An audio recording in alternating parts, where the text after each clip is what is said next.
Hey everyone, welcome back to another episode of Did I Like It? If you have not watched Did I Like It before, they're basically reviews, like impressions videos, reviews of games that I've beaten.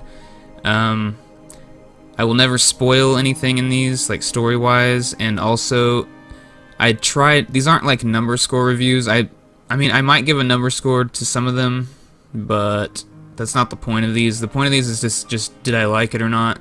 Did I find enjoyment in it, and do I recommend it to other people? Yeah, this episode is for Sleeping Dogs. I've been streaming Sleeping Dogs a ton lately. If you'd like to come hang out while I'm streaming, twitch.tv/c_stove. It's a lot of fun in there, so you guys should just come and hang out when I'm streaming these games. I've been going for the Platinum Trophy.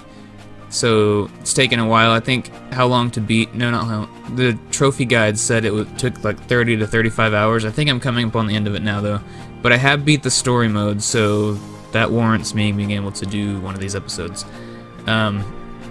Sleeping Dogs is a great game. I do highly recommend it. I did like it a lot. If you don't know what Sleeping Dogs is, I'm gonna stop saying basically because it's not really basically. This is a really complex game. Think GTA meets Yakuza. Yeah, that seems about right. GTA meets Yakuza, and then even then it's a little different than those two. You have a big open world map with like 4 huge sections to explore. The sections don't seem as big once you start exploring them because you go to the same places over and over again. But there's all kinds of missions to do. You'll have your main story missions. You'll have your trying to think, what is some other drug busts, which are just little side missions to where you're like you're an undercover cop in this game, so you'll have cop missions and triad missions, which triads are basically like the Chinese gang, I guess. The Chinese version of the Japanese Yakuza. That's what I'm getting from this anyways. So you have to level up your cop and level up your triad.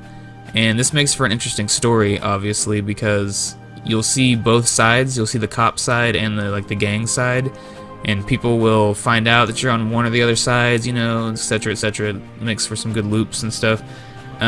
Very funny game, just like Yakuza. In Yakuza, the main character is always calling people like weird names, like he called some guy Big Head or something like that. The same thing happens in this game, or at least it seems like it did, because there were some people with some pretty weird names. I don't know if it was with their actual names or just like his own personal nicknames for them. I know it's random, but I just thought it was funny. But you can steal cars in this game. There are cop chases and stuff like that. You know, to get away from the cops, just like in GTA. All kinds of little side missions you can do. There's random event missions that you'll run into where like, if people just need a little favor, like sometimes a drunk guy will be causing a ruckus inside of a store or something, and he'll want you to get the drunk guy out. And if you kill the drunk guy, you lose. You fail the mission because you're just supposed to kick him off to the curb, you know. There's some funny missions that they were kind of pissing me off at the time, but they're funny in their own right whenever you think about it, because it made it to where my stream had a kind of a theme to it, to where I didn't trust females in the game, because one girl, there was a mission where one girl, she wanted me to tell her if her shirt was too tight. Like, that was the mission. Like, you walk up to her, push triangle, and she's like, "Hey, I need help, is my shirt too tight?" And then, like, before you can even do or say anything, some dude runs by and mugs you, and it was all part of the plan. And then a little while later, like I'm pretty sure during the same stream, I see a girl on the side of the road with her car hood up, and so I pull over to do the side mission to help her, and right when I look in under the hood, I get mugged again. So it was funny that like every time you help a girl, you get mugged, and you have to chase the dude down and get your money back. So it made for a kind of funny, you know, funny little moment in my stream where I'm not trusting any women. You know, I don't know, it's just funny. I like little stuff like that just make the game more enjoyable on like a more shallow scale, if that makes sense. But yeah, the story is really cool. You can buy vehicles, buy clothes. There's even like, since the game's made by Square Enix, you can even like buy full suits of of armor from Deus Ex, and then like there's a Hitman, there's Hitman clothes and other Square games. I was running around as the Deus Ex guy for a while because it gave me 33% more bullet damage resistance. So yeah, it's deep in that respect to where you can customize your character and stuff. You have your own apartments here. When you do the drug bust, you have to go to each drug bust area and hack the little security cameras. So there are little puzzles and stuff too. Like all the hacking is puzzly, which that also reminds me kind of Watch Dogs. So you can mix some Watch Dogs in there too. And then you'll go back to your apartment and view the security camera and pick who you want to send the cops after. Like you have to like examine the room and kind of look at everybody's mannerisms and what they're doing and see who you think is the criminal in this area, which was also kind of funny because you'll look at one of these areas and like Joe Blow over here is holding like an assault rifle. This dude over here is like holding a suitcase. This dude over here's got like 2 knives, and you're supposed to pick which one's the criminal. It's like they're all criminals. I mean, but I guess we got to pick the one with the drugs. I don't know. That just shows you drugs are more important than guns, I guess. I don't know. Whatever. But yeah, very fun. I'm trying to max out the game, trying to get all the trophies, so I've done everything. The cars you can buy are really cool too. There's this one car you'll end up getting, and you'll do missions for it. And it has like turret guns that come out the top of it. The back of it can disable cars, so if someone's chasing you and you hold down X, you'll have like this disabler like wave come out the back of your car and disable whatever car is behind you. Very cool stuff like that. I went through the whole game not knowing there's a valet you could call on your cell phone. This game is very cell phone heavy too, another Watch Dogs thing. You'll have to call people on your cell phone, text people on your cell phone, get missions, you hack stuff on your cell phone.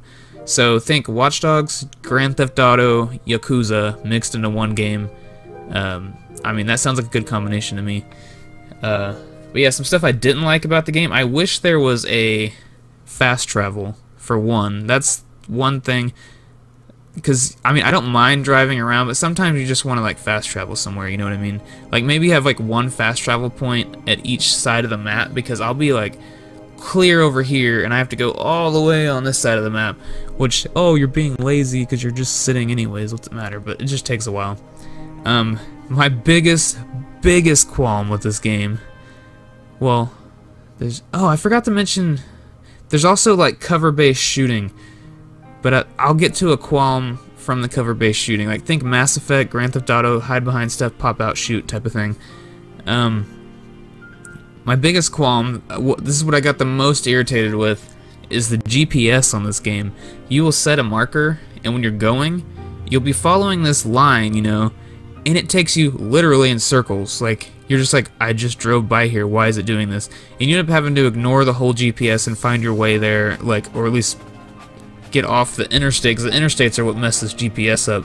They'll just send you around the off-ramp over and over again, and you're just like, what the hell? And then, like, because you obviously don't know the roads very well, like, you're not going off road signs in a game, you know, so you're trying to follow this GPS, and it's just screwing up. Like, I don't know what they were doing. But you'll be driving, you'll be following the line, all of a sudden the line's going back behind you, and you're like, what the hell? So you turn around, and back behind you again. It's like, what the hell? What? It just makes me so mad. But anyways, another qualm with the game is the aiming is really bad in this game. Whenever you're doing the cover-based shooting, your circle will be like this, and then you put it on someone's head, and the bullet is like, say the bullet's like flying right here. You have to like kind of line that up. It's like, what's the point in the circle then if I have to like line up the bullet anyways? Like, the circle is supposed to be where the bullet goes, and you'll have it all the way on his head, and you're missing every single shot. I don't know why, but you'll get used to it. You'll like realize that it's not doing its job, and you'll compromise with it. But anyways, I do recommend this game. If I had to give it a number score, I don't want to, but if I had to, I would probably give it a 8 to 8.5, that range. Nines are reserved for like I love this game, you know. 7s are reserved for like, that was fun, I had fun with that. 8s are like, that's a good game. I do recommend this game, it's a good game. So But yeah, that is those are my thoughts on Sleeping Dogs. Definitely play it. It's on PS4, PS3. I can't remember if it's on any of the Xboxes or the PC, but it's on those two at least. Thanks for watching, and I'll see you guys later. Oh wait, like, comment, subscribe, please, and follow me on Twitch, twitch.tv/c_stove, and have a good day.